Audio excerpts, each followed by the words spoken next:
The second question was, where is the clear-cut, broad condemnation of terrorism from Muslim leaders? Yeah, so there have been many such fatwas or pronouncements against suicide bombings. In many cases, they're not reported. There does need to be more. However, I'll give you an example of why in some cases there aren't more. Now, recently we at Quilliam publicised a fatwa by Dr. Tahir al-Qadri against terrorism, a no ifs, no buts condemnation of suicide bombing and terrorism that Douglas, always a pleasure to speak with you on the panel, supported. And was quoted in the press as supporting Dr. Tahir al-Qadri's fatwa against terrorism.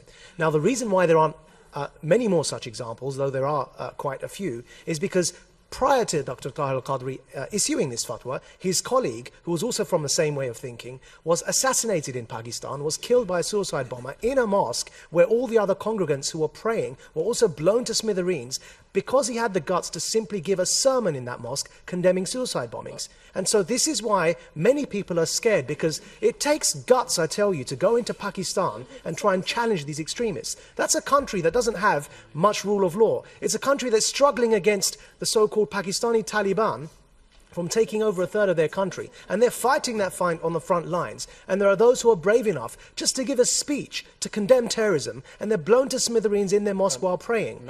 And surely they're religious people. They were praying in a mosque, Douglas.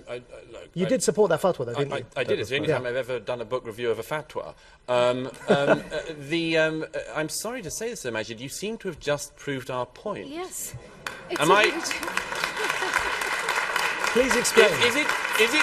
I mean, I'm very grateful. It's a very important and very interesting question, why more people don't stand up. I much admire al-Qadri for that fatwa, as I have other people who have stood up. But the number of times I've spoken to clerics behind closed doors and so on, and you say, why aren't you saying anything? They say, because if I do speak up, I'll be killed. Well, I address you again, ladies and gentlemen, to the motion.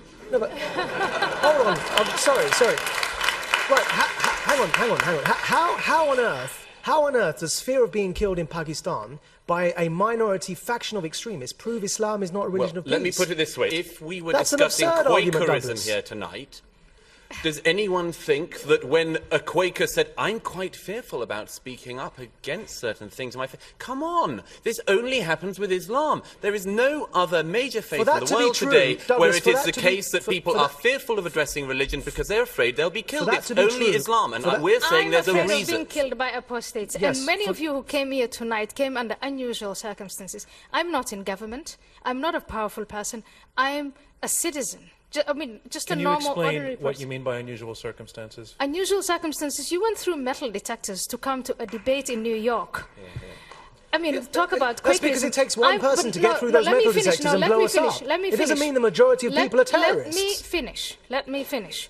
The people that I'm protected against, and you as an audience too, the individual who wants to kill me because I'm an apostate of Islam is inspired to do that from the scripture of Islam, the example of the Prophet Muhammad, the clergy that preached to him, and the reward he will get in the hereafter that is promised in the Quran. All of that is Islamic. The sooner you admit that, I'll tell you what he's inspired the sooner you admit that, the sooner I can get rid of my bodyguards. He's inspired. I'll tell you what he's inspired by. Yeah? Right. Majid, I want to have the last word on this point because I want to go back to the young lady's question.